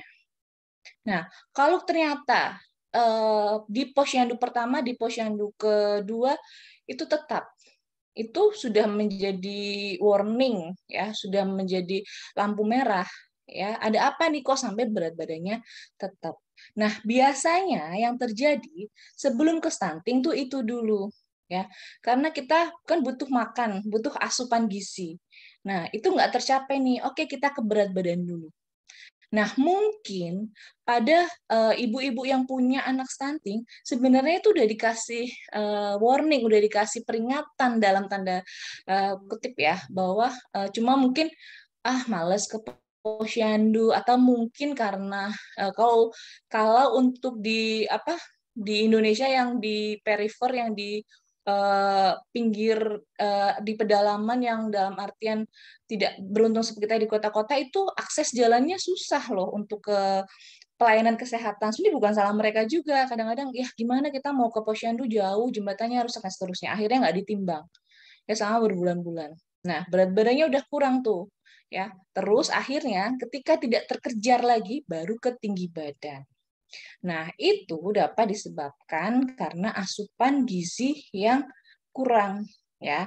Nah, kalau misalnya ternyata disampaikan apakah pasti ya ketika itu terjadi terus-menerus ya bisa menjadi masalah gizi yang kronis atau yang disebut stunting. Nah, mungkin kalau pada usia dewasa bukan lagi yang namanya stunting lagi. Kalau misalnya di sini teman-teman yang mahasiswa, nanti istilahnya kalau pada wanita ada kurang energi kronik gitu. Yang tadi saya bilang lingkar lengan atasnya.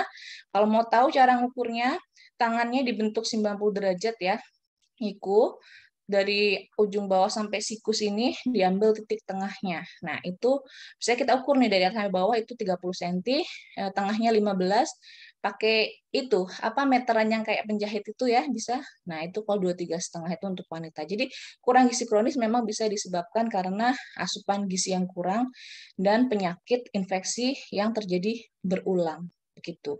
Cuma kadang-kadang kalau kita lihat di ibu-ibu yang di daerah ya, mereka menganggap bahwa anak diare biasa. Itu saya pernah melakukan studi di Sambas ya, di perbatasan Indonesia dan Malaysia.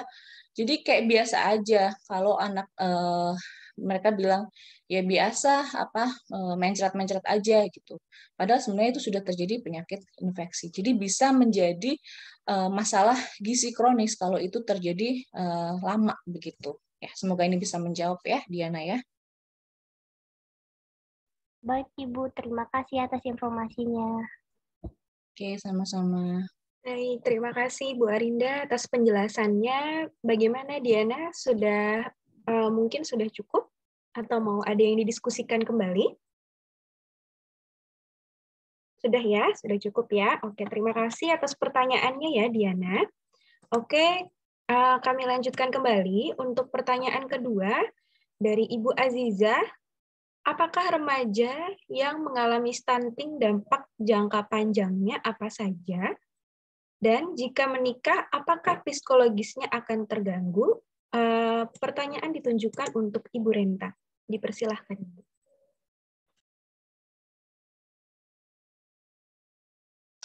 Oke, baik. Untuk Ibu Aziza, saya mau sedikit menyampaikan. Yang pertama, apakah yang mengalami stunting ini jangka panjangnya apa saja? Oke. Kalau kita lihat, kita harus memperbaiki mindset dulu ya. Mungkin kita cara berpikirnya kita sama-sama diskusi dulu ini karena berkaitan juga nanti dengan Putri Eha, jawaban untuk Putri Eha berikutnya. Begini, Ibu-ibu.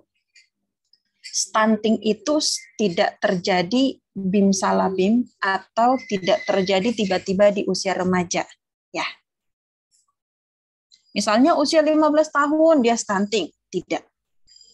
Stunting ini akan dikatakan stunting, permasalahan stunting ketika itu sudah terjadi mulai dari dalam kandungan dia sudah kekurangan gizi. Sampai dengan 1000 hari kehidupan, artinya 2 tahun. Yang dimana di sana seharusnya adalah tumbuh kembangnya itu sangat cepat gitu. Tapi, nah tadi dikatakan dan kalau kita baca referensi, kalau kita kejar nih, misalnya di usia 6 bulan, wah ini anak terdeteksi nih stunting, kejar gizinya. Beberapa referensi mengatakan masih bisa dikejar dan anak itu menjadi normal ketika dia remaja gitu ya. Ada beberapa persen yang berhasil sehingga di remaja dia akan sama seperti usia remaja lainnya gitu. Tapi dia dikejar di dalam waktu 2 tahun itu. Kemudian pengejaran bukan hanya secara gizi saja. Itu yang pertama ya. Bagaimana pengejarnya ini supaya dia tidak stunting untuk berikutnya gitu ya. Untuk tahap tumbuh kembang berikutnya. Tapi kalau ikut yang waktu seri 1 saya udah sampaikan harus ada stimulasi ya. Ada stimulasi. Siapa yang memberikan stimulasi ini? Jawabannya kita bisa dapatkan itu dari psikolog. Nanti ibunya akan diajari pendampingan psikolog ya, diukur tuh apakah sudah tercapai nih di usia 1 tahun semua tumbuh kembangnya ada 8 komponen pertumbuhan dan perkembangan ya Bapak Ibu, ada dari motorik kasar, motorik halus, kemudian emosi, psikologis, sosial. Nah, itu ada 8. Itu yang harus diukur selama pengejaran ini. Dan kalau semua tercapai, dia usia remaja tidak ada gejala. Seperti itu. Ya.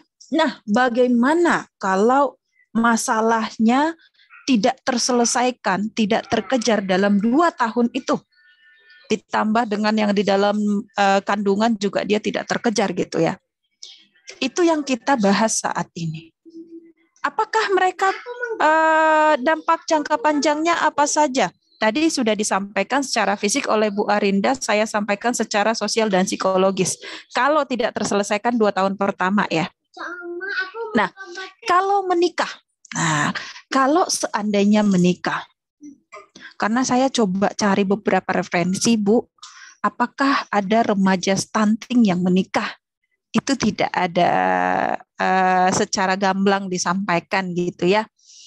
Kalau misalnya kita bilang, oh si Ucok Baba tuh, saya tidak bisa menjamin Ucok Baba itu adalah stunting.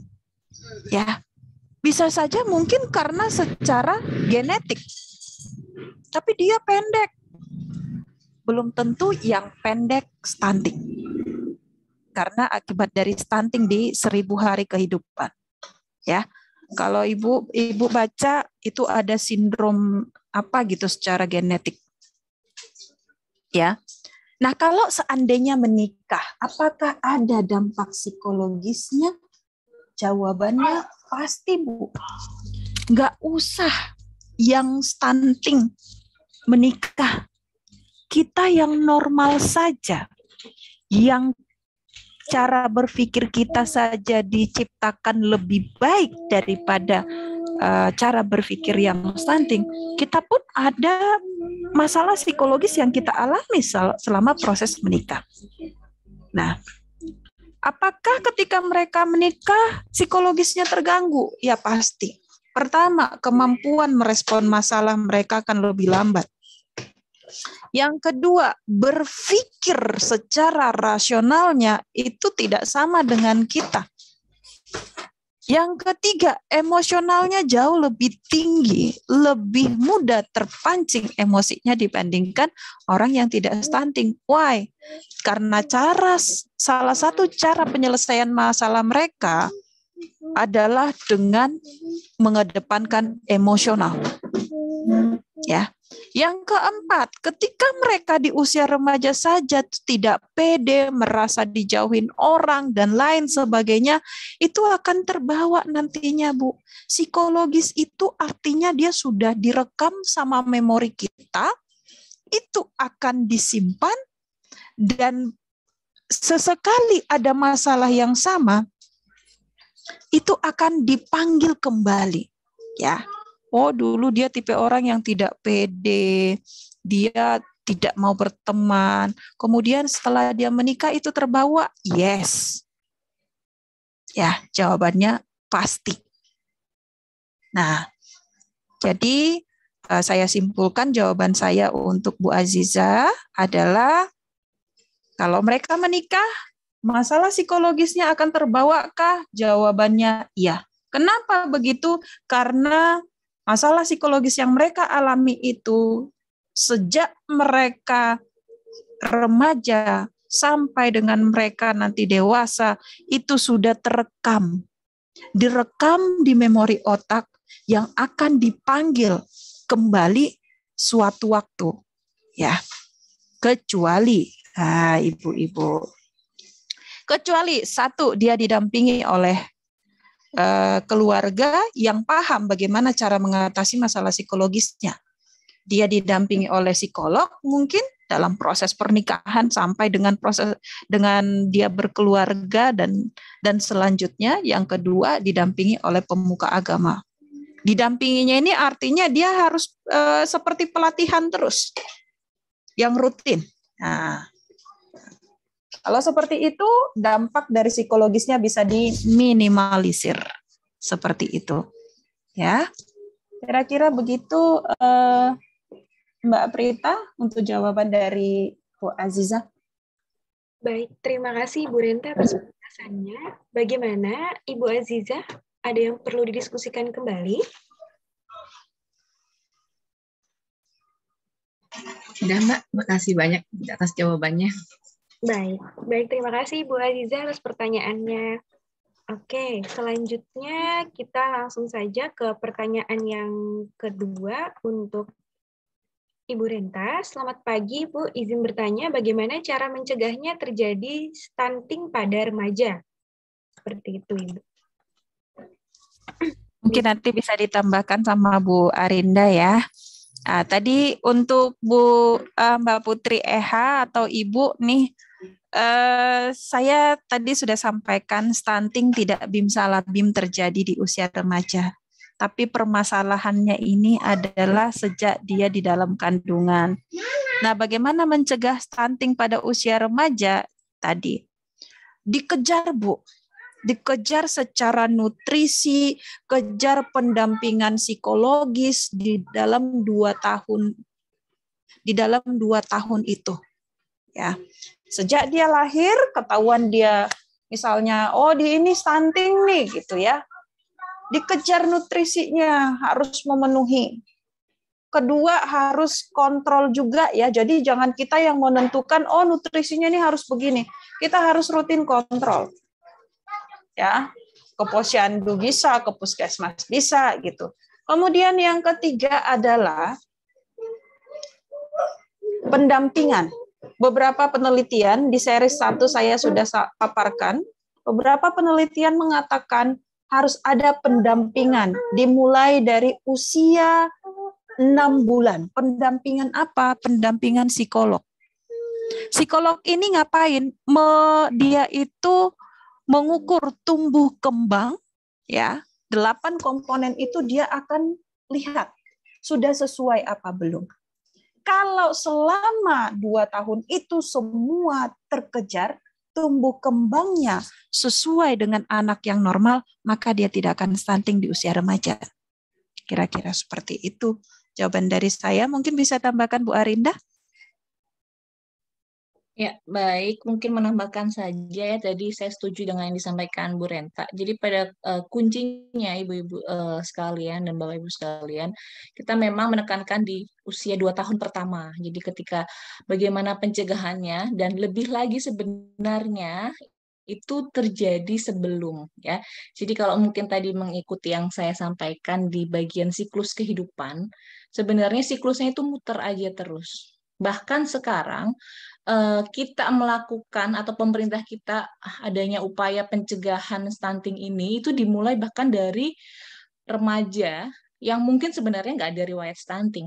Kenapa? Karena itu kan siklusnya berputar ya Bu. Jadi siklusnya itu berputar, remaja akan menjadi seorang ibu juga, ya. Nanti akan melahirkan seorang anak. Jadi kalau bisa itu memang sejak awal gitu. Bahkan sekarang pemerintah kita itu bentuknya kalau yang ke remaja itu mungkin lebih ke pencegahan anemia karena anemia atau kadar HB-nya rendah ya Bu ya. Nah, itu kadar HB-nya rendah itu dengan diberikan tablet tambah darah. Itu sudah diberikan sekarang. Beda sama zaman saya dulu, zaman kita dulu bahwa apa namanya nggak ada tuh yang namanya suplementasi dikasih tablet tambah darah. Sekarang ada. Kemudian pada calon pengantin nanti ada di webinar khusus bagaimana mencegah calon pengantin mencegah stunting dari calon pengantin. Ini silahkan bisa ikut juga Bu. Nah itu juga jadi calon pengantin itu juga pencegahan stunting. Kemudian kalau udah terjadi sampai menikah dan melahirkan, nah ya berarti kesempatan terakhir sebenarnya itu pada saat usia 2 tahun pertama itu di 1000 hari pertama kehidupannya kita pastikan gitu. Dan betul yang disampaikan Bu Renta, jadi nggak simsalabim tiba-tiba remaja diukur terus stunting. Sebenarnya itu mungkin sudah terjadi dulu, cuma orang tuanya tidak menyadari begitu. Jadi kalau bisa memang di sebelum 2 tahun diketahui dulu, dirutin setiap ada posyandu, anaknya diikutkan, diketahui apakah stunting atau tidak. Karena begitu ketahuan stunting, kita masih bisa mengejar gitu. Memang secara hasil penelitian ada nih yang berhasil, tapi sangat kecil Bu kalau yang sudah di atas 2 tahun untuk bisa sembuh ya, kita bisa menyebutnya bisa selesai si stuntingnya itu begitu. Baik, terima kasih penjelasannya Ibu Renta dan Ibu Arinda. Oke, baik. Di sini sudah Mbak Putri Eha sudah menjawab. Terima kasih Ibu. Oke, baik. Akan saya lanjutkan pertanyaan dari Ibu Reni Rahmawati. Diperkhususkan pertanyaan ini untuk Ibu Renta. Terkadang orang tua dengan pendidikan tinggi ada yang memiliki anak dengan gizi kurang atau stunting. Pertanyaannya, apa penyebab dari masalah ini, Bu? Demikian, Ibu. Dipersilahkan, Ibu Renta. Baik, ini juga ada pertanyaan waktu seri 1 ya, Bu ya. Oke, Bu Reni nanti juga ditambahkan oleh Bu Arinda. Ya, jadi terikat Bu Guntari kemarin yang jawab ini ya. Baik, saya akan coba jawab. Kenapa dengan orang tua pendidikan tinggi memiliki anak tapi gizinya kurang atau anaknya mengalami stunting? Yang pertama adalah pendidikan tinggi belum tentu tahu tentang permasalahan gizi. Mulai dari bagaimana cara mengolah makanan, kemudian mengukur kecukupan nutrisi pada anaknya, kemudian mungkin waktu yang tidak dia miliki dan kurang care-nya, ya. Mungkin dia punya pengasuh, punya suster untuk ngurus 1 anak bisa lebih dari 1 misalnya ya. Bisa lebih dari 1, bisa dia bayar 2 orang. Tapi pertanyaannya, apakah si ibu ini ngajarin si susternya ini? Bagaimana mempersiapkan makanan atau nutrisi untuk anaknya. Karena saya sering juga melihat, kalau kita lihat ya, ibu-ibu dengan pendidikan tinggi, kemudian dengan keuangan yang mapan, justru sering memberikan makanan-makanan yang siap saji. Nugget lah, apalah gitu ya. Justru yang makanan yang misalnya dari sayur-sayuran, buah-buahan, itu jarang diberikan. Kenapa? Semuanya pengen simple. Nah, itu yang pertama. Kemudian yang kedua, untuk masalah stunting ini, nutrisi ini, tidak hanya berkaitan karena pendidikan tinggi ya. Kita bisa melihat lagi apakah si orang tua ini tahu ya bagaimana menyediakan nutrisi atau gizi yang pas untuk anak. Ya, kurang care, kurang pengetahuan, ya, dan juga kurang aware, kurang kepedulian. Itu sih dari saya. Mungkin ditambahkan sama Bu Arinda. Saya persilakan Bu Arinda yang paling tahu bagaimana kok bisa nutrisinya kurang gitu. Padahal orang tuanya mungkin mapan, pendidikan tinggi gitu, Bu Arinda. Ya, baik. Terima kasih Bu Renta. Mungkin saya menambahkan saja. Jadi kalau kita lihat di data statistik, memang kecenderungan terbesar itu stunting terjadi pada sosial ekonomi yang menengah ke bawah gitu. Itu mungkin kalau kita orang ini aja udah kebayang lah dia nggak sanggup beli makanan dan seterusnya.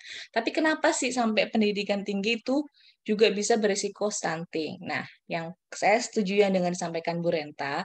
Jadi kita mungkin berpikirnya bahwa pendidikan tinggi pasti dia ngerti nih. Padahal belum tentu ya. Orang dengan pendidikan tinggi itu punya pengetahuan kesehatan, khususnya pengetahuan gizi yang baik gitu. Dan menganggapnya bahwa kalau pendidikan tinggi pasti nih udah S1, udah S2, apalagi misalnya S3. Tapi masalahnya itu apa background-nya? Karena nggak semuanya itu terpapar dengan pengetahuan gizi yang baik begitu. Dan akhirnya pada saat ketika sudah memiliki anak, ya seperti yang disebutkan Bu Renta, tidak semuanya itu bisa istilahnya memberikan care yang sepenuhnya untuk anaknya.